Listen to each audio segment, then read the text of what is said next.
Halo, Assalamualaikum warahmatullahi wabarakatuh. Kembali lagi melanjutkan pertemuan kita bahas tentang apa sih yang betul-betul membedakan antara manusia dengan makhluk lain. Jadi, apa yang paling khas yang membedakan antara manusia dengan makhluk lain. Kalau teman-teman ingat di perspektif biologisme, di beberapa video yang lalu pas kita bahas tentang biologisme, ada tokoh namanya von Uexküll ya. Dia bilang bahwa manusia itu punya efektor dan reseptor. Jadi mirip-mirip sama stimulus dan respon.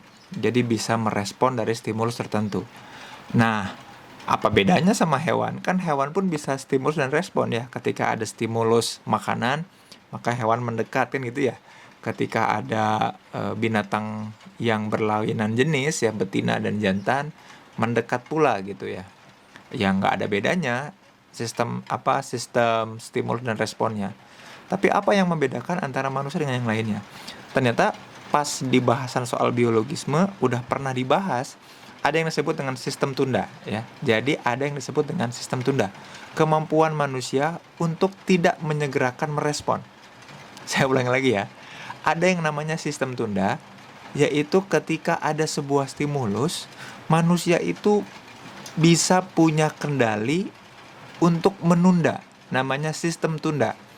Jadi manusia itu punya satu ciri khas, nggak kayak hewan. Jadi, contohnya, hewan pejantan, kalau ketemu betina yang menarik, dia langsung mendekati dan langsung disikat itu betina ya. Tapi kan kalau manusia nggak kayak gitu. Kalau kita ketemu misalkan seseorang perempuan cantik, laki-laki ketemu perempuan yang cantik kan nggak langsung disikat begitu aja. Ada sistem tunda, pun juga sebaliknya. Kalau yang betina ketemu yang jantan, betinanya menggoda, betinanya mendekat. Kan nggak kayak gitu, kalau manusia itu ada sistem tunda. Nggak langsung tiba-tiba mendekat dan melakukan hubungan. Lalu ada lagi contoh lain misalkan soal makanan. Ketika sekawanan harimau atau kawanan singa memangsa mangsanya ya, memakan mangsanya, maka ketika dia sudah kenyang ya selesai. Ya, dia habiskan sampai betul-betul merasakan full, betul-betul merasakan full dan kenyang. Setelah itu ditinggalkan bangkainya. Walaupun daging si mangsanya itu masih banyak, ditinggalkan. Tapi kan manusia nggak kayak gitu. Manusia itu ketika dia makan, ya nemu misalkan katakanlah nemu rusa. Rusaknya hasil berburu didapatkan, disembelih, lalu daging yang secukupnya diolah untuk dimakan, sisanya bisa disimpan untuk esok harinya. Jadi manusia punya sistem tunda dan nggak begitu aja ditinggalkan. Jadi ada jeda antara stimulus dan respon. Tidak semua stimulus harus segera direspon, tapi ada sistem tunda. Nah, kemampuan sistem tunda inilah yang kemudian menjadi ciri khas manusia, yang kemudian menjadi kemampuan yang disebut dengan kemampuan membuat simbol, atau yang disebut dengan kemampuan simbolik. Nah, disinilah yang menarik, perspektif antroposentrisme ngasih sebuah perspektif di mana bilang kayak gini, oh ternyata manusia itu makhluk simbolik, mampu membuat simbol. Dari apa? Dari penundaan-penundaan. Kan sederhananya gini, untuk dapat mendekati seseorang yang kita sukai, kita melakukan simbolik-simbolik dan ritual tertentu, gitu ya. Untuk membuat logika berpikir kita jalan, kita membuat simbol-simbol. Saya kasih contoh angka aja. Teman-teman pernah nggak melihat betul-betul angka 0 ada di dunia ini? Angka 1, 2, sampai 9. Ada nggak sih angka-angka itu? Jawabannya nggak ada. Di dunia ini angka-angka itu nggak ada. Angka-angka itu hanya fiksi, hanya simbol yang disepakati kita semua untuk bisa menghitung. Jadi sebetulnya ketika kita berhitung, ya, kita menggunakan notasi-notasi yang berupa simbol. Jadi kita membuat simbol. Dan itu keunggulan manusia. Hewan nggak punya angka. Hewan nggak punya huruf untuk berkomunikasi dan menulis. Nggak punya. Kenapa? Karena mereka, hewan, tidak memiliki sistem tunda yang kemudian bisa membuat simbol. Maka memiliki sistem tunda, mampu menunda antara stimulus dan respon, efektor ke reseptor, membuat manusia punya sistem tunda dan membuat manusia mampu membangun sebuah kemampuan, yaitu kemampuan membuat simbol. Itulah kenapa manusia jago juga bikin kode-kode dan modus ya. Karena manusia mampu untuk membuat simbol. Jadi yang membuat manusia unik adalah bukan terletak di rasionalitasnya, tapi justru kemampuan membangun simbolnya, ya. Dan dengan simbol itu kemudian manusia bisa membangun banyak hal, kebudayaan, membuat brand, membuat logo, membuat banyak hal yang merupakan ciri khasnya manusia. Hewan nggak akan bisa ya buat baligo yang dinaikkan lalu diturunkan, bikin flyer, ngedit foto atau video ya pakai Adobe atau aplikasi tertentu.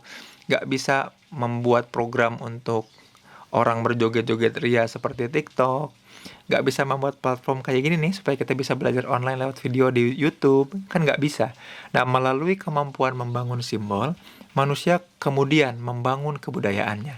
Nah, inilah yang menarik untuk diteliti mulai dari awal, kemudian dan mulai dikaji oleh antroposentrisme adalah kemampuan manusia untuk membangun simbol. Bayangkan teman-teman kalau nggak mampu membangun simbol, teman-teman nggak bisa mengerti apa yang orang lain katakan, sampaikan, dan orang lain tuliskan. Kita nggak akan punya huruf untuk baca dan tulis, ya. Karena baca dan tulis itu kita membangun simbol, kan A sampai Z itu kan semuanya simbol. Makanya orang zaman dulu, orang Mesir kuno menggunakan gambar, hieroglif untuk berkomunikasi. Karena cara mereka membangun simbolnya dengan gambar, bukan dengan tulisan abjad yang seperti kita lakukan sekarang. Atau katakanlah huruf Latin, huruf Arab, ya, bahasa kanji Jepang, ya, juga bahasa Korea kan tulisannya berbeda. India, itu simbol-simbol yang masing-masing berbeda, gitu. Jadi keunikan manusia sebetulnya terletak pada itu, terletak pada bagaimana kemampuan manusia membangun simbol. Dan dengan keunikan itu kemudian manusia mampu melakukan perubahan dari waktu ke waktu. Karena mampu membangun simbol, manusia mampu untuk melakukan perubahan dari waktu ke waktu. Manusia mampu untuk membuat hal-hal baru. Dengan kemampuan simbolik itu, manusia dapat membayangkan sesuatu yang tak ada dan mengusahakannya menjadi ada. Saya jadi ingat tahun 80-an, Steve Jobs itu disebut gila karena bilang suatu saat saya akan membuat sebuah telepon dengan layar sentuh. Jadi orang tuh bisa cukup menyentuh-nyentuhnya untuk berganti-ganti menu. Kenapa disebut gila? Karena dia mengatakan itu di tahun 1980, di mana telepon genggam aja belum ada. Jadi orang tuh kalau telepon harus pakai kabel, telepon-telepon gede. Jadi kalaupun ada telepon yang nirkabel, tanpa kabel, segede gini nih. Jadi halo, gede banget. Sekarang iPhone dan banyak sekali Android kan pakai layar sentuh dan sangat memudahkan. Jadi manusia itu mampu membayangkan sesuatu yang tak ada menjadi ada dan mengusahakannya untuk menjadi ada. Dan manusia mampu membayangkan masa depan. Dengan kata lain, manusia mampu membayangkan masa depan.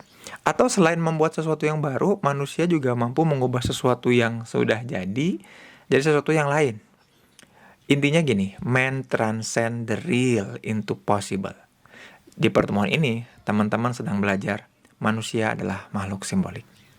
Kalau ada yang mau ditanyakan, jangan lupa tanyakan di kolom komentar. Jangan lupa like jika teman-teman suka dan subscribe jika teman-teman belum. Sampai jumpa di video selanjutnya.